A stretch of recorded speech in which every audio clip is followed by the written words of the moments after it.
Hi, പാചകത്തട്ടകത്തിലേക്ക് എല്ലാവർക്കും സ്വാഗതം. ഇന്ന് നമുക്കൊരു കോവയ്ക്ക മെഴുക്ക് പുരട്ടി ഉണ്ടാക്കാം. ഇപ്പോൾ കോവയ്ക്ക എല്ലാം കഴുകിയെടുത്തുകൊണ്ട് വന്നിട്ടുണ്ട്. നമുക്കിത് ചെറുതായിട്ട് അരിഞ്ഞെടുക്കാം. ഞാൻ ആദ്യമായിട്ടാണ് ഓൺ വോയിസ് കൊടുക്കുന്നത്. എൻ്റെ ചാനൽ ആദ്യമായിട്ട് കാണുന്നവർ ചാനലൊന്ന് സബ്സ്ക്രൈബ് ചെയ്യണേ. നമുക്കിത് അരിഞ്ഞിട്ട് വരാവേ. ഇത് ഇത്രയും അരിഞ്ഞ് തീർന്നിട്ട് അപ്പോൾ നമ്മൾ കോവയ്ക്ക എല്ലാം അരിഞ്ഞെടുത്ത് ഇനിയുള്ളത് സവാളയും 2 പച്ചമുളകും കൂടെ അരിയണേ. അപ്പോൾ നമ്മൾ കോവയ്ക്കയും അരിഞ്ഞു വെച്ചിട്ടുണ്ട്, പച്ചമുളക് സവാളയും അരിഞ്ഞു വെച്ചിട്ടുണ്ട്. ഇനി നമുക്ക് അടുപ്പ് കത്തിക്കാം. അടുപ്പ് കത്തിക്കാവേ. അടുപ്പ് കത്തിച്ചിട്ട് ഒരു ചീനിച്ചട്ടി അടുപ്പിലോട്ട് വെച്ച് കൊടുക്കാം. ചീനിച്ചട്ടി ചൂടാകുമ്പോഴത്തേക്ക് നമുക്ക് കുറച്ച് വെളിച്ചെണ്ണ ഒഴിച്ച് കൊടുത്തിട്ടുണ്ട്. തീ കുറച്ച് വെക്കണേ.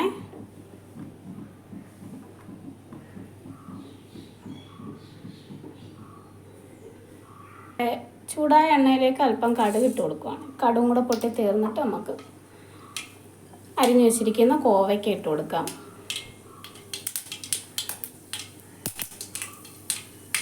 ചെറിയ തെറ്റൊക്കെ ഉണ്ടെങ്കിൽ എല്ലാവരും ക്ഷമിക്കണം. ആദ്യമായിട്ടാണ് ഓൺ വോയിസ് കൊടുക്കുന്നത്. കടുക് പൊട്ടി തീർന്നേ, അതിലേക്ക് നമുക്ക് കോവയ്ക്ക ഇട്ട് കൊടുക്കാം. ഈ കോവയ്ക്കയിലേക്ക് തന്നെ നമുക്ക് അരിഞ്ഞു വെച്ചിരിക്കുന്ന പച്ചമുളകും സവാളയും കൂടി ഇട്ട് കൊടുക്കാം. അതിലേക്ക് നമുക്ക് ആവശ്യത്തിനുള്ള ഉപ്പ്, ഇവിടെ പരലുപ്പാണ് ഉപയോഗിക്കുന്നത്, പരലുപ്പ് ഇട്ട് കൊടുക്കാം. അതിൻ്റെ കൂടെ തന്നെ കുറച്ച് കറിവേപ്പിലയും കൂടിയിട്ട്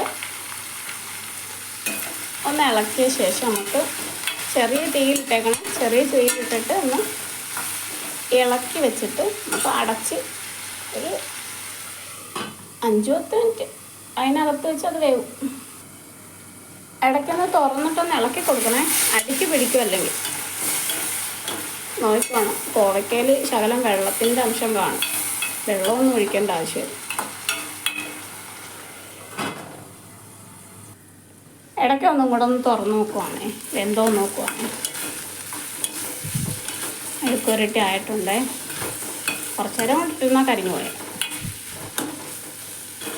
എന്തോ ഒരു ഭാഗ്യമുണ്ട്. അപ്പോൾ വീഡിയോ മൊത്തം കുളമായ.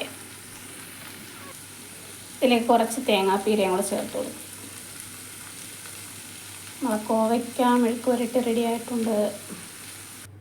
അപ്പോൾ നമ്മൾ കോവയ്ക്ക മെഴുക്ക് പുരട്ടി റെഡി ആയിട്ടുണ്ട്. എല്ലാവരും ഒന്ന് ട്രൈ ചെയ്ത് നോക്കണേ. എന്നിട്ട് അഭിപ്രായം ഒന്ന് കമൻറ്റിൽ രേഖപ്പെടുത്തണേ.